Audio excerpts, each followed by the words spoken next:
ಇವತ್ತೊಂದು ಹೊಸ ಯುನೀಕ್ ಆದಂತಹ ಹೊಸ ಡಿಸೈನನ್ನು ನೋಡೋಣ. ಬೋಟ್ ನೆಕ್ ನ್ಯೂ ಟ್ರೆಂಡಿ ಇರುವಂತಹ ಡಿಸೈನು. ನಾನು ಯಾವ ರೀತಿ ಮಾಡ್ತೀನಿ ಅಂತ ನಿಮ್ಮ ಜೊತೆ ಇವತ್ತು ಶೇರ್ ಮಾಡ್ಕೊಳ್ತಾ ಇದ್ದೀನಿ. ನೋಡಿ, ಇಲ್ಲಿ ನಾನು ಬ್ಯಾಕ್ ಪಾರ್ಟನ್ನು ಸ್ಟಿಚ್ ಮಾಡೋದು ತೋರಿಸ್ತಾ ಇದ್ದೀನಿ. ಜಸ್ಟ್ ಡಿಸೈನನ್ನು ಮಾತ್ರ ಸ್ಟಿಚ್ ಮಾಡೋದು ತೋರಿಸ್ತಾ ಇದ್ದೀನಿ. ನೋಡಿ, ಈ ರೀತಿ ಸ್ಕಾಲಪ್ ಡಿಸೈನನ್ನು ಸ್ಟಿಚ್ ಮಾಡ್ತಾ ಇದ್ದೀನಿ. ನಾನಿಲ್ಲಿ ಮೇನ್ ಫ್ಯಾಬ್ರಿಕ್ ಮೇಲೆ ಮೊದಲಿಗೆ ಸ್ಟಿಚ್ ಮಾಡ್ತಾ ಇದ್ದೀನಿ. ಇದನ್ನು ನೀವು ಒಂದು ಲೈನಿಂಗ್ ಮೇಲೆ ಇಟ್ಕೊಂಡು ಐರನ್ ಮಾಡಿ ಆನಂತರ ಈ ರೀತಿ ಬಟ್ಟೆ ಮೇಲಿಟ್ಟು ಟರ್ನ್ ಮಾಡ್ಬೋದು. ಇವಾಗ ನಾನು ನಿಮಗೆ ತೋರಿಸ್ತಾ ಇದ್ದೀನಿ. ನೋಡಿ, ನಾನು ಲೈನಿಂಗ್ ಮೇಲಿಟ್ಟು ಈ ರೀತಿ ಬಟ್ಟೆ ಮೇಲಿಟ್ಟು ಸ್ಟಿಚ್ ಮಾಡ್ತಾ ಇದ್ದೀನಿ. ಮತ್ತು ಸ್ಕ್ಯಾಲಪ್ ಆಗಿ ಮೊದಲಿಗೆ ನಾವು ಬಟ್ಟೆನ ಆ ರೀತಿಯಾಗಿ ಕಟ್ ಮಾಡ್ಕೊಳ್ಬಾರ್ದು. ಈ ಥರ ಕ್ಯಾನ್ವಾಸನ್ನು ಆ ಶೇಪಲ್ಲಿ ಕಟ್ ಮಾಡಿಕೊಂಡು ಈ ರೀತಿ ಇಟ್ಕೊಂಡು ಕ್ಯಾನ್ವಾಸಿಂದ ಆಚೆ ಅಂದರೆ ಕ್ಯಾನ್ವಾಸ್ ಅಂಚಿ ಬರೋ ಥರ ಸ್ಟಿಚಿಂಗನ್ನು ಹಾಕೊಂಬರಬೇಕು. ಇಲ್ಲಿ ಕ್ಯಾನ್ವಾಸ್ ಮೇಲೆ ಹಾಕಬಾರ್ದು ಸ್ಟಿಚ್ಚನ್ನು. ಕ್ಯಾನ್ವಾಸ್ ಮೇಲೆ ಹಾಕಿದ್ರೆ ಶೇಪ್ ತುಂಬ ಚೆನ್ನಾಗಿ ಬರೋದಿಲ್ಲ. ಹಾಗಾಗಿ ಕ್ಯಾನ್ವಾಸ್ ಬಿಟ್ಟು ಬಟ್ಟೆ ಮೇಲೆ ಬರೋ ಥರ ನೋಡ್ಕೊಳ್ಬೇಕು. ಆನಂತರ ಆ ಶೇಪಲ್ಲೇ ಫ್ಯಾಬ್ರಿಕನ್ನು ಕಟ್ ಮಾಡಿ ತೆಗಿಬೇಕು. ಇಲ್ಲಿ ನಾನು ಮೇನ್ ಫ್ಯಾಬ್ರಿಕ್ ಮೇಲಿಟ್ಟು ಸ್ಟಿಚ್ ಮಾಡ್ತಾಯಿದ್ದೀನಿ. ಇದನ್ನು ಲೈನಿಂಗ್ ಹೊಟ್ಟೆನ ಆಮೇಲೆ ಅಟ್ಯಾಚ್ ಮಾಡೋದು. ಡಿಸೈನ್ ಬಂದು ಇದು ಮೇನ್ ಫ್ಯಾಬ್ರಿಕ್ ಮೇಲೆ ಮಾಡೋದ್ರಾಗಿರೋದ್ರಿಂದ ಇದನ್ನು ಈ ರೀತಿ ಮಾಡ್ಕೊಳ್ಬೇಕು. ಆ ರೀತಿ ಅದಾದ ನಂತರ ಈ ರೀತಿ ಟರ್ನ್ ಮಾಡ್ಕೊಳ್ಬೇಕು. ನೋಡಿ, ಇಷ್ಟಾದಮೇಲೆ ಒಂದು ಟಾಪ್ ಸ್ಟಿಚ್ಚನ್ನಾದರೂ ಹಾಕ್ಕೊಳ್ಬೋದು, ಇಲ್ಲ ನೀವು ಐರನ್ ಆದರೂ ಹಾಕ್ಕೊಳ್ಬೋದು. ಎರಡು ಸೈಡು ಸಹ ಇದೇ ರೀತಿಯಾಗಿ ಮಾಡಿಕೊಳ್ಬೇಕು. ನೀಟಾಗಿ ಐರನನ್ನು ಮಾಡಿಕೊಳ್ಬೇಕು. ನಾನು ಅದರ ಮೇಲೆ ಒಂದು ಸ್ಟಿಚ್ಚನ್ನು ಹಾಕ್ತಾಯಿದ್ದೀನಿ. ನೀವು ಸ್ಟಿಚ್ಚನ್ನು ಸಹ ಹಾಕ್ಬೋದು, ಐರನ್ ಬೇಕಂದರೂ ಮಾಡ್ಕೊಳ್ಬೋದು. ಯಾರಾದರೂ ನನ್ನ ಚಾನಲನ್ನು ಫಸ್ಟ್ ಟೈಮ್ ನೋಡ್ತಾ ಇದ್ದರೆ ಸಬ್ಸ್ಕ್ರೈಬ್ ಮಾಡ್ಕೊಂಡು ನೋಡಿರಿ. ಹಾಗೆ ಪಕ್ಕದಲ್ಲಿರುವ ಬೆಲ್ ಬಟನನ್ನು ಸಹ ಒತ್ತಿರಿ. ವಿಡಿಯೋ ನೋಡುವುದರ ಮೂಲಕ ಸಪೋರ್ಟ್ ಮಾಡಿರಿ. ನೋಡಿ, ಹಾಗೆ ಎರಡು ಸೈಡು ಸ್ಕ್ಯಾಲಪ್ಪನ್ನು ರೆಡಿ ಮಾಡಿಕೊಂಡೆ. ಆನಂತರ ನಾನಿಲ್ಲಿ ಬಟ್ಟೆಯಲ್ಲಿರುವಂತಹ ಅಂದರೆ ಸಾರಿಲಿರುವಂಥ ಬಟ್ಟೆನ ಈ ರೀತಿ ಸೆಂಟ್ರಿಗೆ ಅಟ್ಯಾಚ್ ಮಾಡ್ತೀನಿ.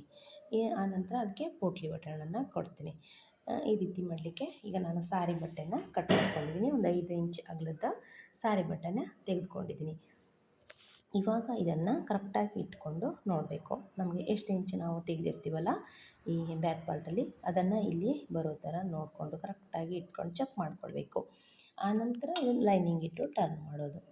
ನೋಡಿ, ಇವಾಗ ನಾನು ಕರೆಕ್ಟಾಗಿ ಇಟ್ಕೊಳ್ತಾ ಇದ್ದೀನಿ ನೋಡಿಕೊಂಡು. ಆನಂತರ ಪೋಟ್ಲಿ ಬಟನನ್ನು ಮಾಡಿ ನೋಡ್ಕೊಳ್ತಾ ಇದ್ದೀನಿ ಯಾವ ರೀತಿ ಮಾಡಬೇಕು ಡಿಸೈನ್ ಅಂತ. ಪೋಟ್ಲಿ ಬಟನನ್ನು ಇಡ್ತಾಯಿದ್ದೀನಿ. ಇವರು ನನಗೆ ಹೇಳಿದರು ಯಾವ ಡಿಸೈನ್ ಆದರೂ ಮಾಡಿ ಅಂತ.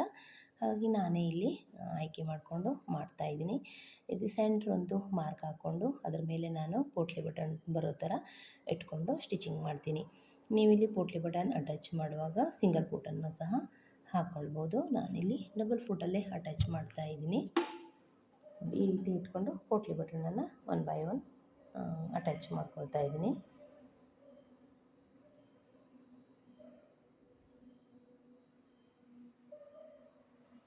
ನೋಡಿ, ಇದೇ ರೀತಿಯಾಗಿ ಆ ಲೈನ್ ಹಾಕ್ಕೊಂಡಿರ್ತೀವಲ್ಲ ನಾವು, ಆ ಲೈನ್ ಮೇಲೆ ಹಾಕ್ಕೊಂಡ್ರಾಯ್ತು. ಆನಂತರ ನೀಟಾಗಿ ಟ್ರಿಮ್ ಮಾಡ್ಕೊಳ್ಬೇಕು.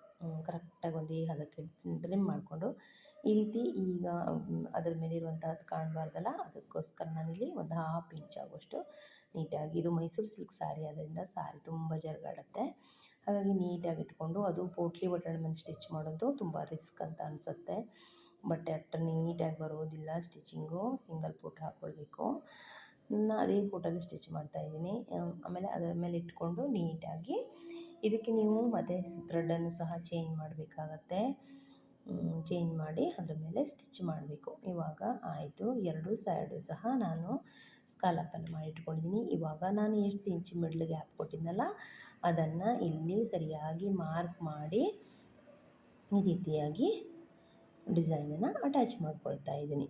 ಎರಡು ಸೈಡು ಸಹ ನೋಡಿ ಈ ಥರ ಕೊಟ್ಕೊಂಡಿದ್ದೀನಿ. ಇದು ನಮ್ಮ ಮೇನ್ ಫ್ಯಾಬ್ರಿಕ್ ಕಟ್ ಮಾಡಿರೋದು. ಮತ್ತು ಪ್ರತಿಯೊಂದು ದಾರನೂ ಆವಾಗೆ ಕಟ್ ಮಾಡಿ ತೆಗಿಬೇಕು. ಈಗ ನಾನು ಎಷ್ಟು ಸ್ಟಿಚಿಂಗ್ ಆದ ನಂತರ ಲೈನಿಂಗ್ ಬಟ್ಟೆನ ಅಟ್ಯಾಚ್ ಮಾಡ್ತೀನಿ. ಇಷ್ಟೇ, ತುಂಬ ಸಿಂಪಲ್ಲಾಗಿ ಬೋಟ್ ನೆಕ್ ಈ ಡಿಸೈನನ್ನು ಮಾಡ್ಬೋದು. ಹಾಕ್ಕೊಂಡಾಗ ತುಂಬಾ ಚೆನ್ನಾಗಿ ಕಾಣಿಸುತ್ತೆ. ಕಸ್ಟಮರಿಗಂತೂ ತುಂಬ ಖುಷಿಯಾಯಿತು ನಾನು ಈ ಡಿಸೈನು ಸ್ಟಿಚ್ ಮಾಡೋದು. ಈ ಡಿಸೈನ್ ಸ್ಟಿಚ್ ಮಾಡಿ ಆಲ್ಮೋಸ್ಟ್ ನಾನು 2 ರಿಂದ 3 ತಿಂಗಳೇ ಆಗೋಯಿತು. ವಿಡಿಯೋ ಎಡಿಟಿಂಗ್ ಮಾಡಿ ಹಾಕಿರಲಿಕ್ಕೆ ಆಗಿರಲಿಲ್ಲ. ಹಾಗಾಗಿ ಈಗ ಎಡಿಟಿಂಗ್ ಮಾಡಿ ಹಾಕ್ತಾಯಿದ್ದೀನಿ. ಅವರು ಈ ಬ್ಲೌಸು ವೇರ್ ಮಾಡಿಯೂ ಸಹ ಆಗಿದೆ, ತುಂಬಾ ಖುಷಿಪಟ್ಟಿದ್ದಾರೆ. ನೋಡಿ ಇವಾಗ ಇಷ್ಟೇ ಬೇಡದಿರುವುದನ್ನೆಲ್ಲ ಟ್ರಿಮ್ ಮಾಡಿ ಇದ್ರ ಮೇಲೆ ಲೈನಿಂಗ್ ಬಟ್ಟೆ ಇಟ್ಟು ಅಟ್ಯಾಚ್ ಮಾಡಿಕೊಂಡು ಸ್ಟಿಚ್ ಮಾಡಿದರೆ ತುಂಬ ಯೂನೀಕ್ ಆಗಿರುವಂತಹ ಹೊಸ ಡಿಸೈನ್ ಮೋಟ್ ನೆಕ್ ಡಿಸೈನ್ ರೆಡಿ ಆಗುತ್ತೆ. ವಿಡಿಯೋ ಇಷ್ಟ ಆಗಿದ್ದರೆ ಒಂದು ಲೈಕ್ ಮಾಡಿ, ಹಾಗೆ ಫ್ರೆಂಡ್ಸ್ ಆ್ಯಂಡ್ ಫ್ಯಾಮಿಲಿಗೆ ಶೇರ್ ಮಾಡಿ. ಇಷ್ಟೊತ್ತು ವಿಡಿಯೋ ನೋಡಿದ್ದಕ್ಕಾಗಿ ಥ್ಯಾಂಕ್ ಯು. ನೋಡಿ ನನ್ನ ನೀಟಾಗಿ ಇಟ್ಕೊಂಡು ಈ ವಿಡಿಯೋದಲ್ಲಿ ನಾನು ಯಾವ ರೀತಿ ಸ್ಟಿಚಿಂಗ್ ಮಾಡ್ತೀನಲ್ಲ ಅದೇ ಥರ ಇಟ್ಕೊಂಡು ಸ್ಟಿಚಿಂಗ್ ಮಾಡಿದರೆ ಎಕ್ಸ್ಟ್ರಾ ಇರುವಂತಹ ಬಟ್ಟೆನೆಲ್ಲ ಟ್ರಿಮ್ ಮಾಡಿ ತೆಗೆದುಬಿಟ್ರೆ ಬ್ಯಾಕ್ ನೆಕ್ ರೆಡಿ ಆಗುತ್ತೆ. ನೋಡಿ ಇಷ್ಟೇ. ಇವಾಗ ಟಕ್ಸ್ ಹಾಕಿ ಇದು ಬೆಲ್ಟ್ ಪಟ್ಟಿ ಕೊಟ್ಕೊಂಡ್ರೆ back part ready. Thank you.